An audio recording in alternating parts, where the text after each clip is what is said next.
Salut à tous, bienvenue dans cet épisode 2. Bon, j'ai un peu commencé.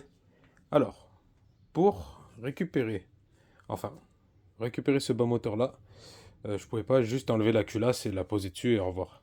Donc il fallait que je récupère mon alternateur avec le support qui vient derrière, parce que vu que ça c'est un truc d'ancienne génération on va dire.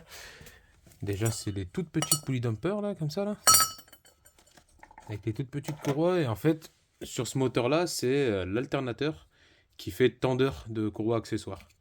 Et comme ben là j'ai mis l'autre tendeur, on en a plus besoin. Là il me reste à remettre mon compresseur de clim qui vient à cet endroit là. Ensuite je pourrais déculasser pour récupérer l'autre culasse qui est là-bas et la reposer ici. Ça avance doucement mais sûrement. Ah oui, aussi il y a le boîtier d'eau, enfin pas le boîtier d'eau, le support bobine d'allumage qui sont pas les mêmes là et là. Donc ça aussi il faut qu'on le récupère. On récupère aussi notre volant moteur pour le remettre sur l'autre là-bas, pour être sûr d'être bon au niveau du ciblage PMH. On va se déculasser celui-là.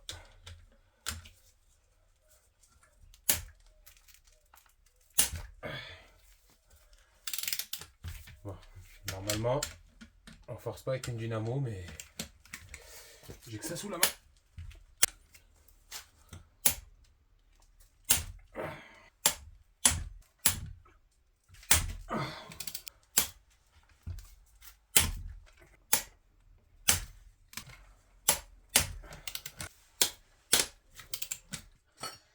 Je sais pas exactement encore comment je vais faire pour faire mon admission avec les quatre papillons de moto.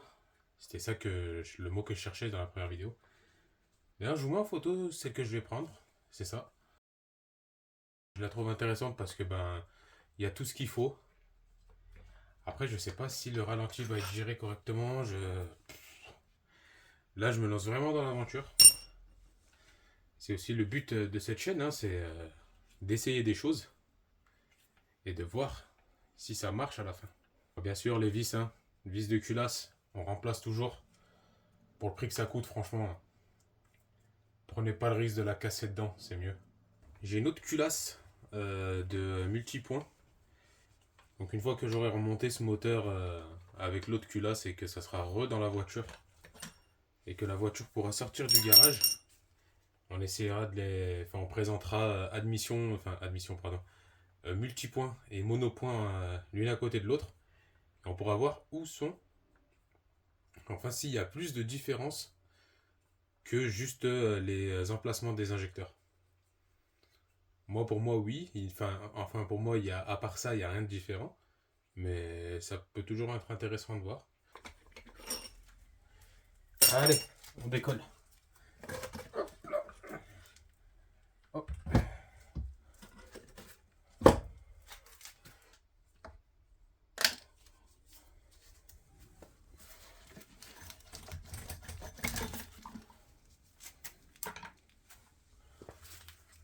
Allez.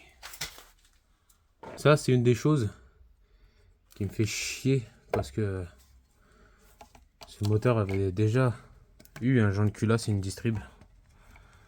Mais bon, je pouvais pas me permettre de réutiliser le même joint de culasse. Oh, des champignons. Et vous allez chauffer et cuire, si vous voulez que je vous dise.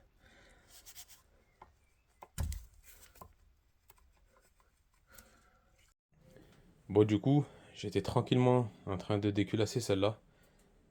Toutes les vis sont venues, sauf celle-ci et celle-ci. Les deux là, elles ont foiré. J'arrive pas. Donc, pour l'instant, pause. Il faut que j'aille au boulot récupérer ma douille. Parce que la douille de 11, ça passe jusqu'à ce que ça casse. Et là, ça a cassé, ça passe plus, donc il me faut la Torx femelle. Allez, j'arrive. J'ai réussi à récupérer la douille qu'il me fallait. Donc on va pouvoir avancer le swap de cet auto.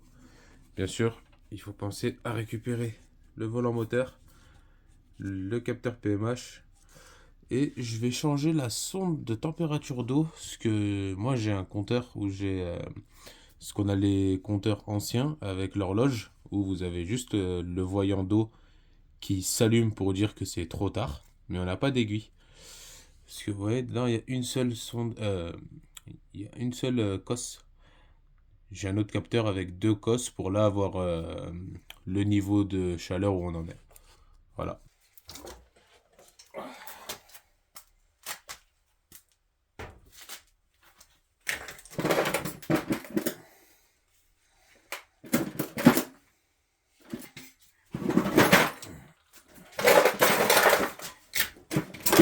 Alors, qu'est-ce qu'on a là? Bon, c'est pas trop mal, hein. Un petit caca par là. Ouais, sur le TU. C'est ici, à chaque fois. Ça commence par là, et après ça pisse ici. Pourquoi là? Parce que ces putains de moteurs... Bon, ils sont fiables, hein. Mais ces putains de moteurs, quand on tape dedans, il faut vraiment pas longtemps pour qu'ils entrent en... Pour que l'huile rentre en très très grosse chaleur. Et qu'on se retrouve avec ça, quoi. Pas mal, non? C'est français. Parce que suffit de une session ou deux. Et ça y est, l'huile est à 150. Et puis ça part en couille. Donc c'est pour ça que le mieux, quand on a un TU et qu'on veut le fiabiliser, entre parenthèses, un radiateur d'huile, c'est vraiment une bonne chose à mettre dessus. Et pour la place, c'est pas ce qui manque. Avec une plaque sandwich au niveau du filtre à huile. Et là, on est tranquille. Donc voilà. Ça, tombé, je vais pas m'embêter à nettoyer mes pistons, tout ça. Hein. Allez, allez. Hop, faut aussi récupérer ouais, ça. Là, qui sort de la pompe à eau et qui monte en haut. Parce que là... Attends, je vais mettre le flash. Parce que là, il sort de la pompe à eau, sauf qu'il lui va tout droit. Et puis il a un petit zigouigoui en plus là qu'il n'y a pas sur l'autre. Donc ça fait partie des choses à mettre. Donc voilà les jeux de la mécanique. Quand t'es là, tout va bien et tu te fais niquer par une vis qui est bloquée et qui a décidé de foirer. Espèce de grosse...